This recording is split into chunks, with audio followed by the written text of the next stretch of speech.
सत्य के रास्ते पर चलते हैं।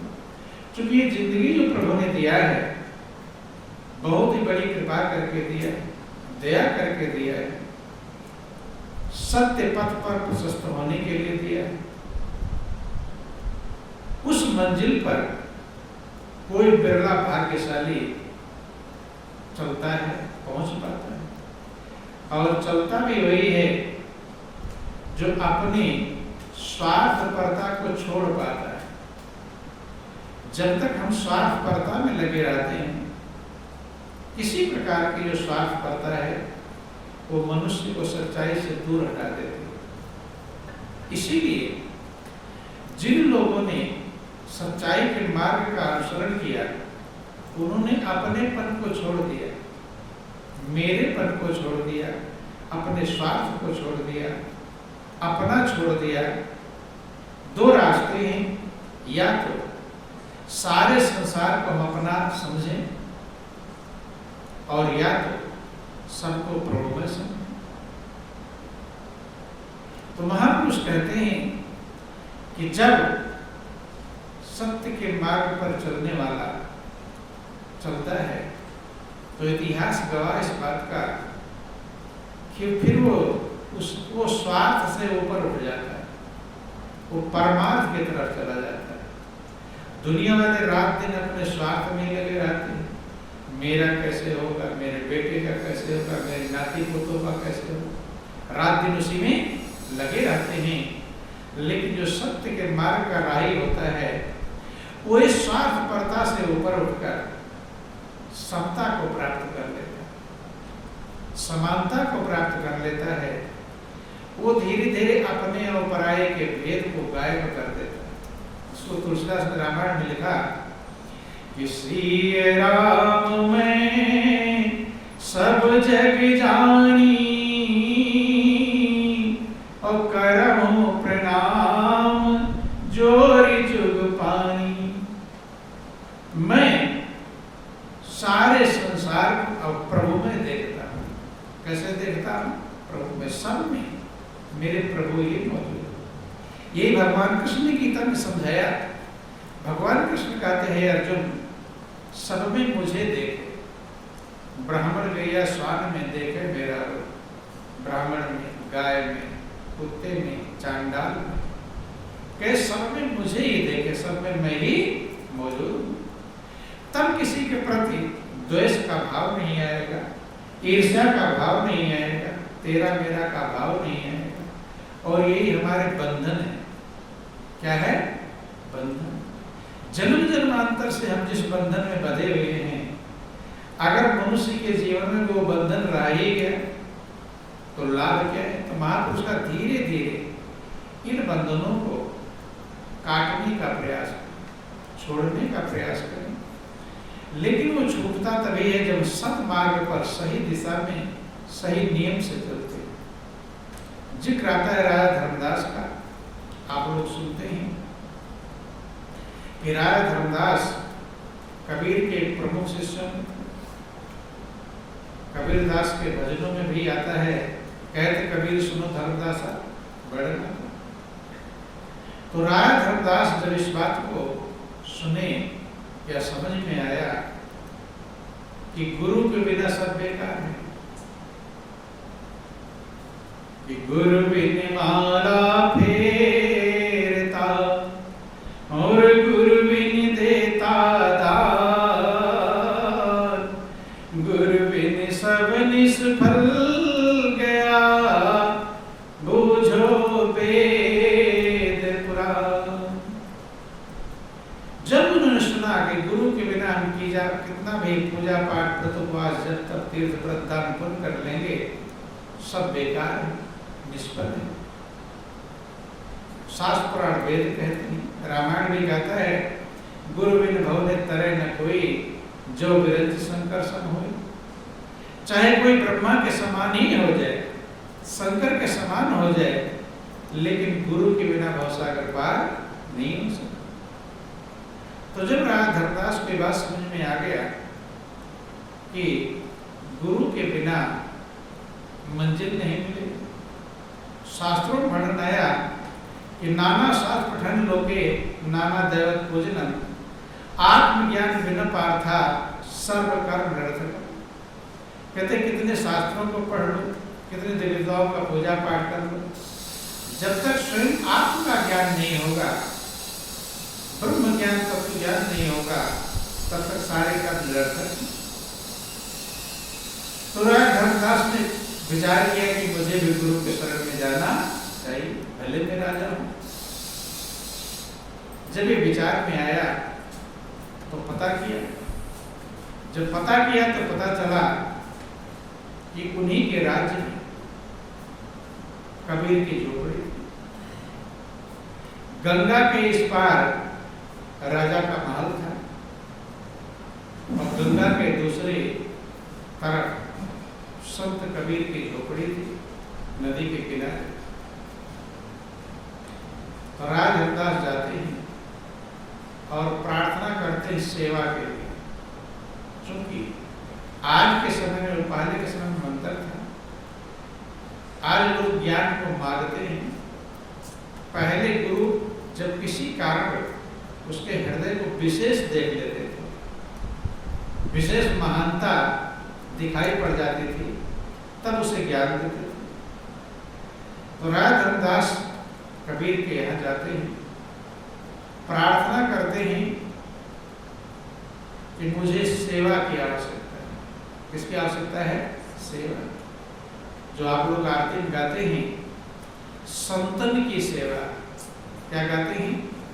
कि विषय विकार मिटाओ, पाप हरो देवा, स्वामी पाप हरो देवा, श्रद्धा भक्ति बढ़ाओ, श्रद्धा भक्ति बढ़ाओ, संतन की सेवा तुम जय जगदीश हरि। तो लोग क्या भगवान से प्रार्थना करें कि हे प्रभु मेरे विषय विकारों को मिटा दो। क्या कर दो? मिटा। जो हम प्रार्थना करें उसे खुद करना चाहिए। प्रार्थना जब आप करेंगे तब प्रभु की कृपा प्राप्त होगी। पाप हरो देवा, कि हे देव मेरे पापों का हरण करो। श्रद्धा भक्ति बढ़ाओ, संतन की सेवा। मेरी श्रद्धा और भक्ति बढ़ा दो ताकि मैं संतन की सेवा कर सकूं। संतन की सेवा में मेरा मन लग जाए, श्रद्धा बढ़ जाए, भक्ति बढ़ जाए। तो गाते गाते पूरी जिंदगी बीत जाती है, गाते ही गाते हैं, करते नहीं। तो महापुरुषों ने कहा खाली गाने वाला मंजिल नहीं पाता है, करने वाला मंजिल पाता है। तो राजा धर्मदास से गाए गए नहीं, जो गाया था जाकर के सेवा मांगते हैं कि मुझे आपकी कुटिया में सेवा चाहिए। क्या सेवा? कि आपकी कुटिया में मैं बर्तन मांजूंगा, झाड़ू लगाऊंगा, पोछा लगाऊंगा, कपड़े धोऊंगा। ये सेवा मुझे बख्शा प्रदान किया, उनको सेवा प्रदान कर। राजा धर्मदास ने प्रतिदिन का नियम बना लिया, कबीर की झोपड़ी में बर्तन मांजना, झाड़ू लगाना, पोछा लगाना, सफाई करना। फिर गंगा में स्नान करके 2 फूल लेकर गुरु चरणों में अर्पण करते थे। फिर अपने राज्य का काम शुरू करते थे। डेली का यही नियम, जो संतन की सेवा मांगे तो करना चालू कर दिया। क्या किया? करना। कि कभी प्रसन्न हो जाएंगे तो मुझे अपनी शरण में लगा दें। रोज का यही नियम था। लोग देखते थे कि देखो राजा है, राजा के यहाँ नौकर चाकर सब हैं, और वो साधु की कुटिया में जाकर बर्तन मारता है, कपड़े धोता है। तो दुनिया वाले क्या कहते हो? समझदार कि पागल? क्या कहते? पागल ही कहते। कीमत समझने वाला कीमत समझता है। दुनिया वाले सोचते हैं राजा है, इसके पास खुद नौकर चाकर हैं, और ये खुद वो साधु है, छोटी सी झोपड़ी उसके यहाँ बर्तन मांज रहा, झाड़ू लगा रहा, कपड़े धो रहा। पागल ही तो कहेंगे। लोग मजाक भी बनाते थे, सामने नहीं पीछे। रानियां पटानियां भी देखती थी, सोचती थी राजा को क्या हो गया। लोग सोचते कुछ हो गया है, क्या समझते हैं, कुछ हो गया है। कोई लोग सोचते मंत्र मार दिया हो, कोई जादू कर। बोलो वृंदावन बिहारी लाल की। ऐसे करते करते 6 साल बीत गया, लेकिन कबीर ने उन्हें ज्ञान नहीं। आप सुनते हैं भगवान राम और कृष्ण भी गुरु के दरबार में जाकर सेवा, भगवान कृष्ण भी जंगल में जाकर के कहानियां सुनते हैं। आप गुरु संदीपन ऋषि के आश्रम में गए थे, वहीं उनकी मुलाकात सुदामा से हुई थी। उज्जैन में उनका आश्रम था,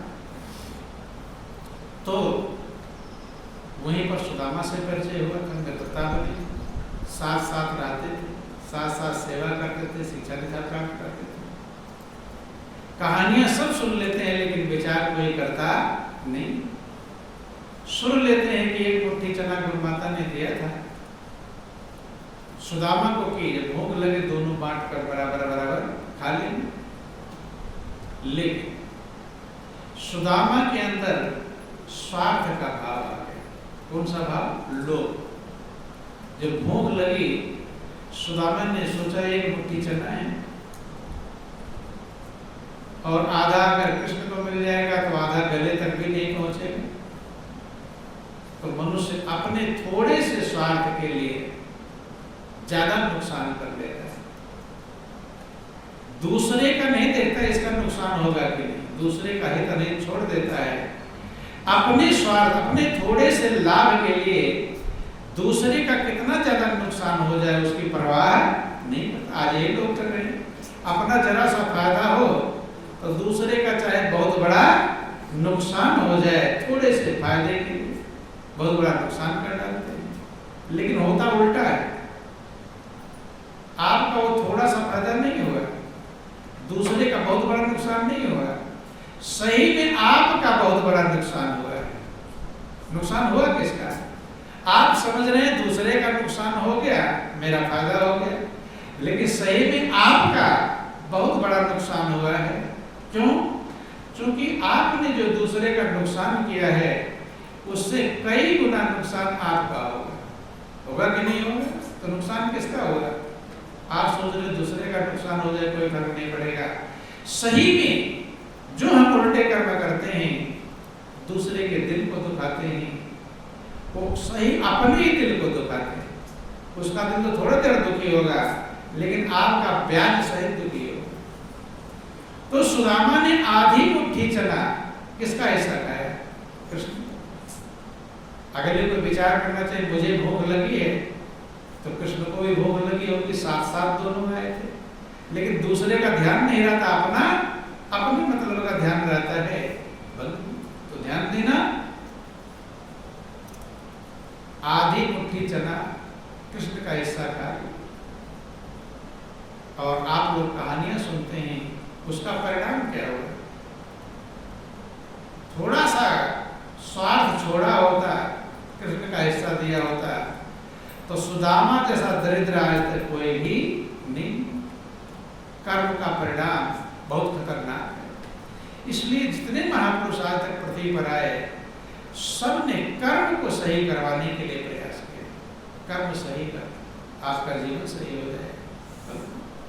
और कर्म सही करने के लिए अपने स्वार्थ को थोड़ा छोड़ना पड़े। तो सुदामा ऐसे गरीब हो गए। कहानी आप लोग टीवी में देखते रहते, बच्चे भूख से व्याकुल, बेचे, खाने को कुछ नहीं। उनकी पत्नी सुशीला जब पता चला कि मेरे पति द्वारिकाधीश के मित्र हैं, तो कहते कि द्वारिका चले जाओ, बड़ा आदमी थोड़ा भी देगा तो मदद हो जाएगी। लेकिन सुदामा विचार कर रहे हैं कि कैसे जाऊं, साथ साथ पढ़ते थे, वहां बराबर थे। अब वो राजा बन गए, हम गरीब हैं, कैसे हैं? संकोच है सब। बार बार कहने से सुशीला के बार बार कहती है, वो कहती कि जो जुड़तो कोदो समा भर पेट, तो काहे को द्वारिका पे लिपट होती, और या घर से न गयो कबहू पे, टूटा तवा और टूटी कटोती। कहते हैं कि अगर कोदो समा, पहले पुराने अनाज हुआ करते थे जो बूढ़े बुजुर्ग लोग जानते हैं, समा का चावल आज भी लोग आप व्रत में लाते हैं, कोदो भी होता है। तो ही पुराने मोटे अनाज, उन्हें बेकार वाले अनाज भर पेट मिल जाता तो मैं आपको द्वारिका भेजती, लेकिन ये पेट भरने को तो ये भी नहीं, बेकार वाला अनाज भी नहीं मिल पा रहा है। या घर से न गयो कबहू पिया, टूटी तवा टूटी कटोती। टूटा तवा हरदम रहता है, तो क्या बाजार टूटा लाते थे? जिसका तवा पुराना हो जाता था, टूट जाता था, तो सुदामा ले जाओ रोटी बना दे। कठौता, पहले आटा गूंथने के लिए लकड़ी का काठ का कठौता होता था, एक कोना टूट गया, अब गूंथने लायक नहीं, अब दे दिया किलो। तो ऐसी दशा को पहुंच गए। कर्म की गति बहुत गूढ़ है, गहरी है। वो हमें कहां से कहा, इसीलिए कर्म ही सरसों को पहाड़ बना देता है, पहाड़ को सरसों बना देता है। कहां से कहां पहुंच जाएंगे आप, कुछ ठिकाना नहीं। इसलिए महापुरुष कहते कर्म को सही करो, कर्म बिगड़ जाएगा तो फिर कोई आपको संभालने वाला नहीं।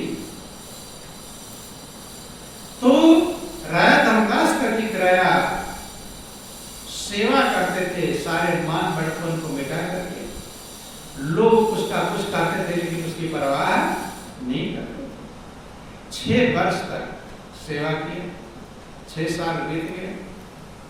किस इंतजार में?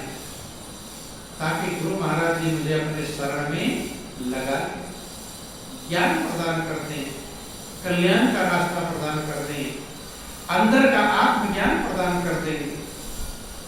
आप लोग सुनते हैं कि पानी में मीन पियासी रे, मैं सुन सुनी आवे हंसी। आत्मज्ञान बिना नर भटके, क्या मथुरा क्या काशी, भटकते रहते सारे संसार मन।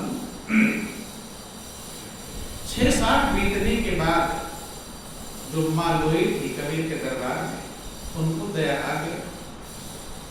वो विचार करती हैं कि राजा होकर के, सारे मान बड़पन को मिटा करके, दुनिया वाले क्या कह रहे हैं इसकी परवाह को छोड़ करके हमारी सेवा करते हैं। तो उन्होंने कबीर से प्रार्थना किया कि महाराज आप राजा का क्यों कल्याण नहीं कर सकते, राजा को उद्धार का मार्ग क्यों नहीं बताते, आप ज्ञान क्यों नहीं प्रदान कर देते। चूंकि जीव के एक पल का भरोसा नहीं, बिना ज्ञान के मृत्यु हो जाएगी, 84 लाख योनियों में भटकता है। और सब कुछ मिटा करके दुनिया वाले क्या क्या कह रहे हैं इसकी परवाह को छोड़ दिया। राजा होकर इन्हीं के राज्य में हमारी झोपड़ी चाहे तो कभी उठवा कर, हम तो उनकी प्रजा हैं, वो तो राजा हैं, उठवा कर भिजवा दें। सब कुछ मिटा करके सेवा कर रहे हैं। कबीर कहते लोई अभी वो ज्ञान के काबिल नहीं हुआ है, पहले पूरे हृदय को निर्मल करा करके तब ज्ञान दिया था।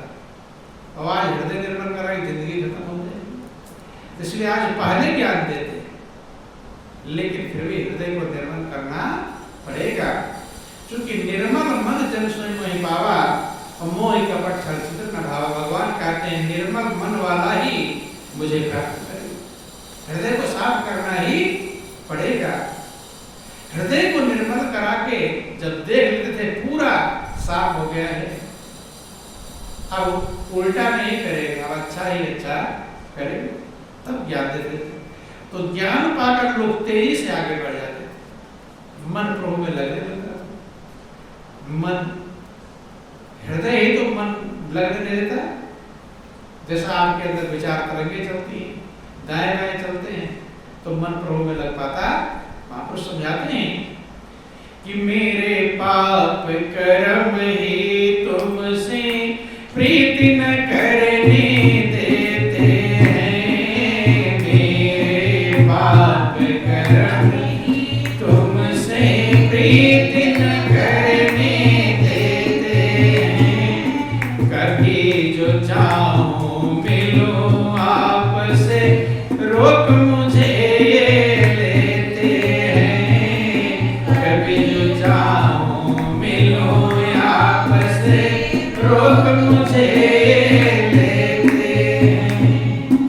कभी जब आपका मन भजन करने को ना कहे, भक्ति की तरफ न जाने को कहे, तो समझ लेना मेरा कोई पाप कर्म ये रोक रहा है। कौन रोकता है? पाप कर्म आपको प्रभु की भक्ति से रोकते हैं और पुण्य कर्म भक्ति की तरफ आगे बढ़ाते हैं।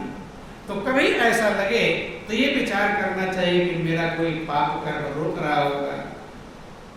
ना मन कहे ध्यान करने का, ना मन कहे भजन करने का, ना मन कहे सेवा करने का, ना मन कहे गुरु महाराज जी के दर्शन परसन का, तो समझ लेना कोई ना कोई पाप रास्ते में रोक रहा है। तुरंत मेहनत करो और कुछ नहीं तो नाम सुमिरन करो।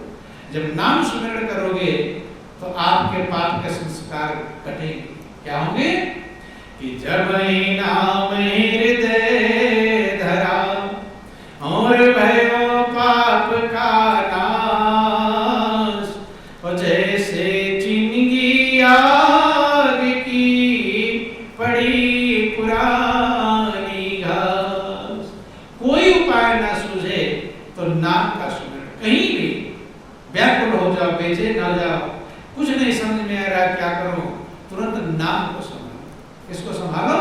नाम। जब नाम को आप संभालोगे तो नाम में पावर है, क्षमता है, वो आपके पाप कर्मों को धोएगा, साफ करेगा।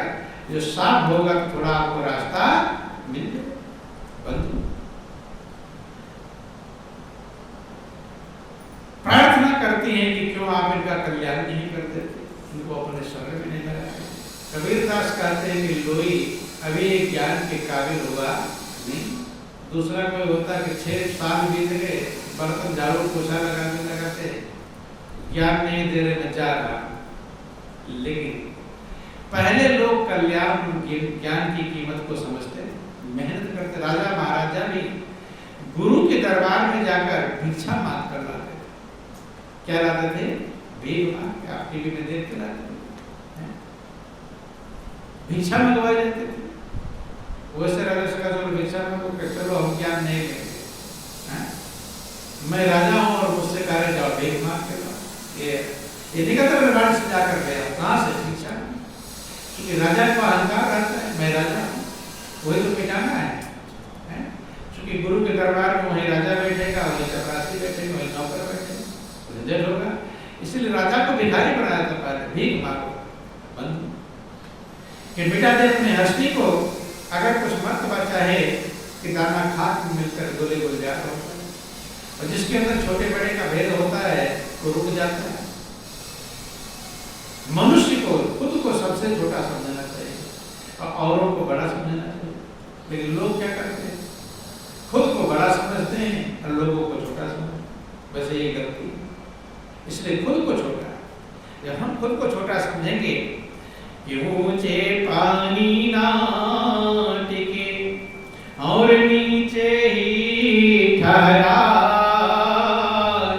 और नीचा हो सो भरी पिए ऊंचा प्यासा जा। नीचा होगा भर भर कर पीता रहेगा, और ऊंचा जो रहेगा वो प्यासा ही प्यासा रह जाएगा। इसलिए छोटा कि छोटा बने जो सो हरि पावे, छोटी सुई निकाले काका तोप खड़ी रह जावे, छोटी चिड़िया उड़े गगन में सबका दिल ललचावे, छोटा सा एक नाम राम का भव सागर ले जावे, और छोटा बने जो सो हरि पावे। तो कबीर ने कहा विज्ञान के काबिल नहीं हुए राजा धर्मदास। तो माँ कोई विचार करते इतना बड़ा राजा होकर, इतना सेवा कर रहा है ज्ञान के काबिल, मैंने उनके मन में विचार तरंगे चल गए। कबीर समझ गए। कबीर ने कहा कोई ऐसा करो, परीक्षा कर लो, अगर ये परीक्षा में पास हो जाता है तो हम इसे ज्ञान दे दें। अब क्या परीक्षा हुई? अगले दिन राजा धर्मदास झोपड़ी में बर्तन झाड़ू पोछा लगा कपड़े कपड़े धुलकर चले गए। गंगा नहा करके 2 फूल लेकर गुरु महाराज जी के चरणों में चढ़ाने के लिए आ रहे। तो जितना जूठन पूठन पानी था, बर्तन साफ करते जूठन पानी निकलता है, माँ लोई ने सब ऊपर से डाल दिया। किसके ऊपर? राजा धर्मदास के ऊपर। सारा भीग गया, कहीं सब्जी, कहीं दाल, कहीं चावल, कहीं कुछ। राजा धर्मदास ने देखा कि ऊपर मालोरी खड़ी, कुछ नहीं बोला। अब भीग गए कपड़े, फूल भी खराब हो गए, गंदा, वहीं से लौट जाते हैं। फिर से नहाया, पास में गंगा थी, नहा करके दूसरे कपड़े बदल करके दूसरे फूल लेकर के फिर आकर कबीर के चरणों में अर्पण किया और अपने राज्य का काम शुरू किया। तब मालवीय ने कहा कि मैंने परीक्षा करके देख लिया, मैंने सारा जूठन कुठन पानी उनके ऊपर डाल दिया, लेकिन राजा कुछ बोले नहीं।